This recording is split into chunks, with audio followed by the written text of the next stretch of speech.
associate myself with the thanks from the Prime Minister to all those helping in the aftermath of Storm Dennis. It's brought record high water levels. Record high water levels in the rivers Severn and Trent, and over 100 properties in my constituency have been flooded, bringing misery to those affected. The Severn in Bridgnorth, as we speak, has just breached its banks. Will the Prime Minister use his influence in the budget and later this year in the comprehensive spending review to increase infrastructure spending on flood defences for communities at risk, and as part of his determination in this year of COP26 to show global leadership taking action on climate change, adaptation and mitigation?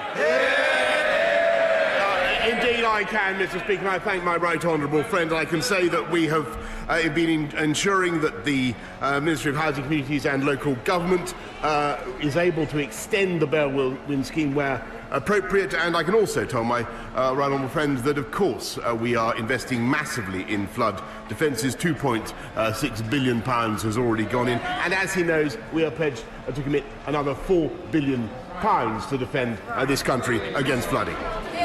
Jeremy Corbyn. Thank you, Mr Speaker. My thoughts are with those suffering across the world from the coronavirus, and I want to send a message of praise to medical and emergency staff all over the world for what they're doing to try and stop the spread of this disease. And I hope that public health services in Britain will get the resources they need. And there is an urgent question on this after Prime Minister's question time today. Thousands of people across the country are also still struggling with the devastating impact of the floods. I want to pay tribute to the work of the Environment Agency, the Scottish and Welsh governments, council staff, fire service who are helping local residents, and the huge numbers of community volunteers who pitched in to help their neighbours. Does the Prime Minister agree with the Conservative leader of Derbyshire County Council that he's turned his back on the people affected by the floods? Mr Speaker, since the flooding began, this government has been working flat out night and day to ensure that the people in this country get the support that they need, activating the Bellwin scheme, making sure that business gets the recovery relief that they need, the business rate relief, and, as I told the House just now, putting £2.6 billion now into flood defences and £4 billion more to come. Jeremy Corbyn. Mr Speaker, you can't give local authorities the clear message you support them and then turn your back on them. Not my words. Conservative council leader said that. When I visited Pontypridd last week, I saw at first hand the damage and destruction that these floods have caused to people's lives, homes and businesses. But the Prime Minister was silent, sulking in his Grace and Favour mansion at Chevening. After 2 weeks of flooding, Mr Speaker, there are now even memes being produced not asking where's Wally, saying where's Boris. When is the government going to stop hiding and show people that he actually cares? Or is he too busy going about some other business? Maybe if he's too busy, he could send his chief advisor, Dominic Cummings. I'm sure he'd be very well received in all the flooded areas.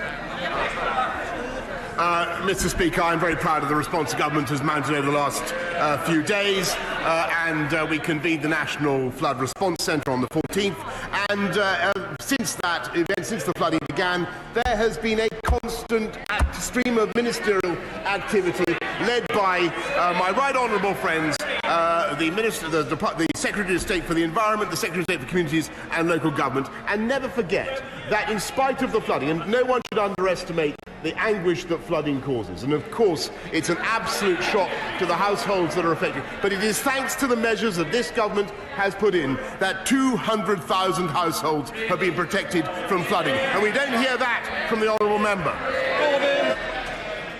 During the election campaign, I wrote to the Prime Minister demanding that Cobra be called to deal with the floods at that time. He very reluctantly agreed with that and eventually did call a meeting of Cobra.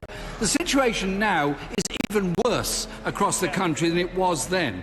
No Cobra has been called, or is he just pretending to care when he doesn't really care at all because there's no votes on the line at this moment? Mr Speaker, as he knows perfectly well, there has been a stream of ministerial meetings since the flooding. began. The National Flood Response Centre was convened on February the 14th, and I have been directing things as he perfectly knows. Cobra is a reference to Cabinet Office Briefing Room A. It is not the only room in which meetings can take place, Mr. Speaker. Mr. Speaker, the issue is very serious for people around the country whose homes are being flooded. They need help and support. They don't need trite answers like that from their Prime Minister. Time and again, communities and lives are being put at risk, and the government simply refuses to acknowledge the scale of the problem. Does he agree with his honourable friend, the member for Shipley, who said the government has done precious little to stop the floods happening again?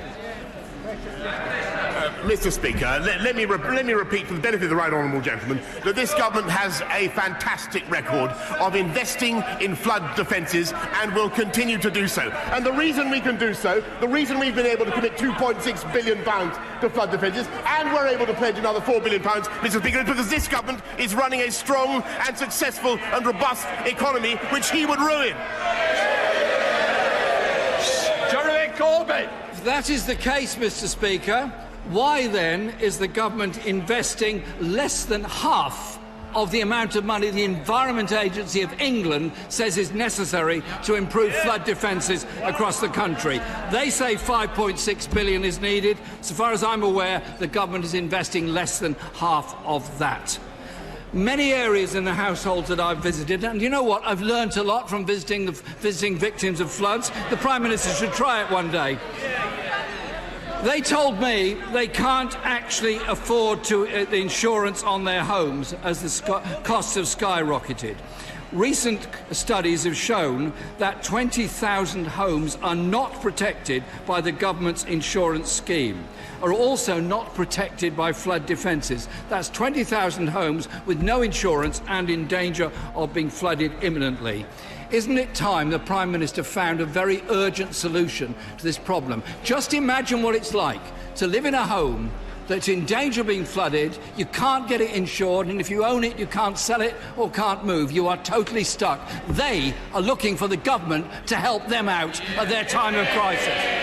Well, Mr. Speaker, he is perfectly right in the sense that there are particular problems to do with insurance that I think anybody who's visited a flood-affected household will know. Flood-Ray, on the other hand, has provided cover for over 164,000 households since 2018 and 2019. We are now looking, since last December's events, we are now looking at what we can do to protect households that do not have a proper insurance. But he also knows that there are measures in place to ensure that householders get £500 and £5,000 to compensate themselves from the worst damage that flooding can do. And that is cash that we can put in thanks to the investments that we have made in flood defences, which, believe me, were beyond the capacities of any government led by Corbyn, the government led by the right honourable member. Jeremy Corbyn! The Welsh Government have done their best to step up to the crisis despite the underfunding from Westminster. The Prime Minister was keen to pose for cameras when there's a crisis on during the election, but he often goes AWOL. He was late to respond to the London riots because he was on holiday. He was on a private island when the Iranian general was assassinated. And last week, he was with his head in the sands in a mansion in Kent. The MP for Calder Valley, another of his colleagues, said it's not good enough. How can the country trust a Prime Minister, a part-time Prime Minister? Last night, schmoozing Tory party donors at a very expensive black tie ball, instead of getting out there and supporting the people who are suffering because of the floods. This government needs to step up to the plate and invest in defences and ensure there is real insurance for people whose homes are being ruined by these floods as we speak. Mr. Speaker, the right honourable gentleman asked what this government has been doing in the last few days. Well, let me tell you, not only have we been investing massively in flood defences and compensating those who suffered from flooding, but we've been stopping the early release of terrorists. We've restored the nurses' bursary. We're beginning work on 40 new hospitals. We're recruiting 20,000 more police officers. And we can do that, Mr. Speaker, because we have a strong and dynamic economy with employment at record highs, unemployment down to the lowest levels since the early 70s, wages going up, home ownership up. And what are they doing, Mr. Speaker? They're still deciding. Listen to them jabbering away, Mr. Speaker. Jabbering away. I think we'll have a little bit more silence on the second Prime Minister. Quite right, Mr. Speaker. Jabbering away because they still can't decide whether or not they want to be in the European Union. And the hottest topic of debate in the Labour Party is what job should the right honourable gentleman have in the shadow cabinet after the leadership election. Mr. Speaker, they are engaging themselves in narcissistic debate about the Labour Party. We are getting on in delivering on the people's priorities. The Prime Minister will be aware of the concern in settled rural communities such as those in North East Hertfordshire because of intentional, unauthorised development of travellers' sites. This leads to large numbers of lorries, large numbers of caravans coming onto land where there's no planning permission, and then subsequently the ignoring of enforcement when the local authority tries to intervene. The government has said that it will bring forward measures to try and tackle these planning issues. Will the Prime Minister put his authority behind this and get it sorted out? Mr. Speaker, I take that issue very seriously, and I thank my right honourable friend for raising it. We're giving local authorities more powers to reject intentional, unauthorised development, and we will be consulting on the details of those proposals in a forthcoming white paper, and I hope that he will contribute to those consultations. In Blackfoot. Thank you, Mr. Speaker.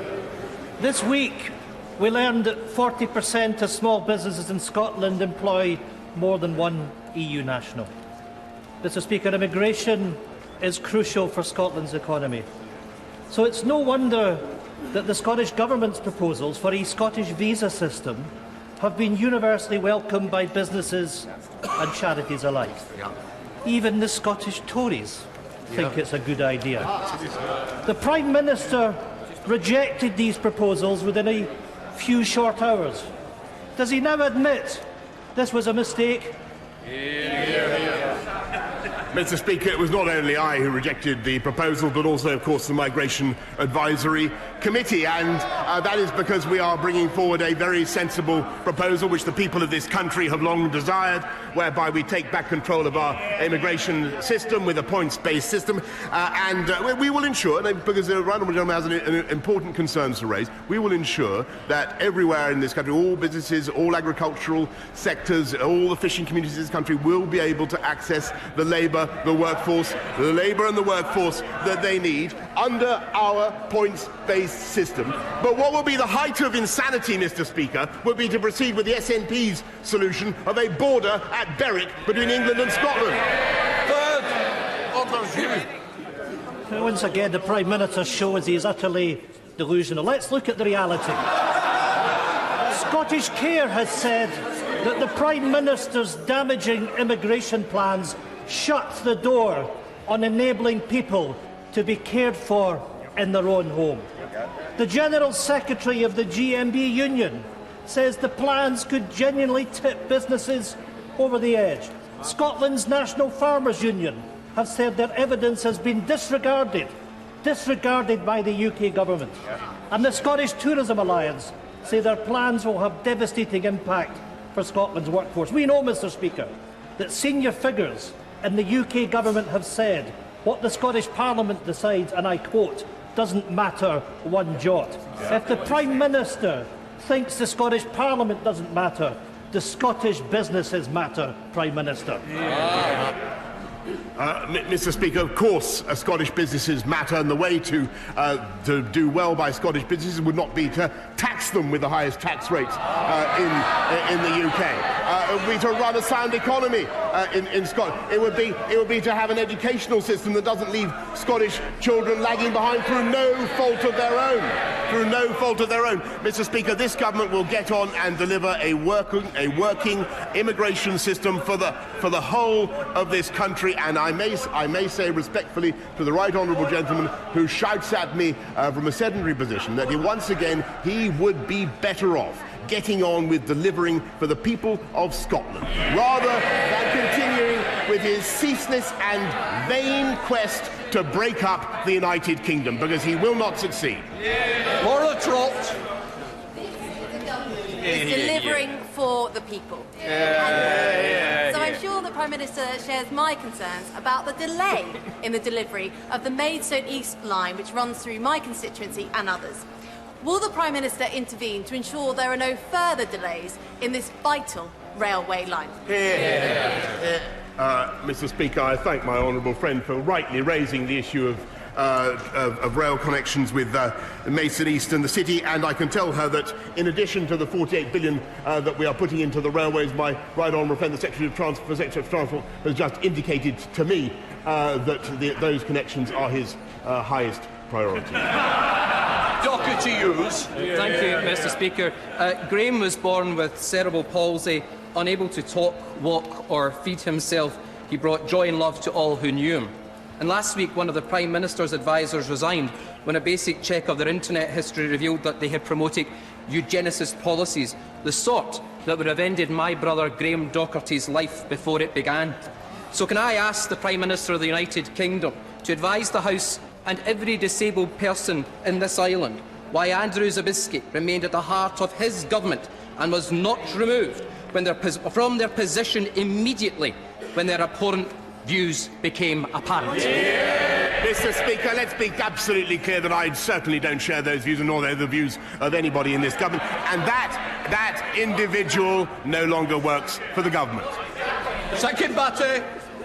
Does the Prime Minister agree that through the establishment of the Office for Environmental Protection, which will hold this government and future governments to their environmental commitments, it is the Conservatives who are driving the environmental agenda? And will he join me in commending the Conservative-led Solihull Borough Council for their commitment to be carbon neutral by 2030? Mr. Speaker, it of course brings me a great joy to congratulate Solihull Borough Council on their path-breaking leadership. Of course, they are following in the footsteps of the national government and Right Honourable Lady for Maidenhead, who led the way in setting a carbon zero target by 2050. This Conservative government is going to leave our country, our environment, in a better state for the next generation. Thank you, Mr. Speaker. I have a pregnant constituent with her due date in the next couple of weeks. She is currently on universal credit, and after deductions, including an advance, she is left with a grand sum of £111 a month to feed herself, to heat her home and to prepare for her child. Now, I know the Prime Minister will likely want more details about this case and will be happy to help, but I want to ask him, in principle, as the Prime Minister, does he think that £111 a month is enough for anyone to live on? Well, Mr. Speaker, I'm of course very happy indeed to look at the case and to do whatever we can to help with the individual case. But I must say to her that in the round, universal credit has helped and is helping 200,000 people into work. There is an estimated 1 million disabled households who will get around £100 more per month as a result of universal credit. And I'm proud to stand by a record of helping people into work and off welfare. But as I said to her before, I'm more than happy to look at the case. And the answer to her question in a word is no. Ben Bradley.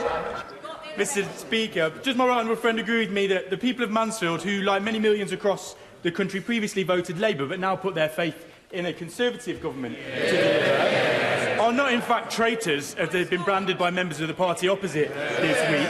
But in fact, this government and members on this side of the House respect these hard-working people and communities. We respect their choices and we will deliver for them. Well, Mr. Speaker, I'm not going to comment on the vituperation that is meted out by the party opposite. But what I will say is that all voters should be treated with respect and with humility. And I congratulate him on the hard work he's doing for the people of Mansfield. £10 million for West Nottinghamshire College, £20 million for road improvements, £5 million for proactive lung health screenings, and up to £50 million in a town new deal and future high streets funding. In my view, the people of Mansfield are well served by my honourable friend. Kate Osborne. Mr Speaker, like many other sub-postmasters, my constituent, Chris Head, was victim to the Post Office Horizon IT system scandal. These errors have resulted in bankruptcy,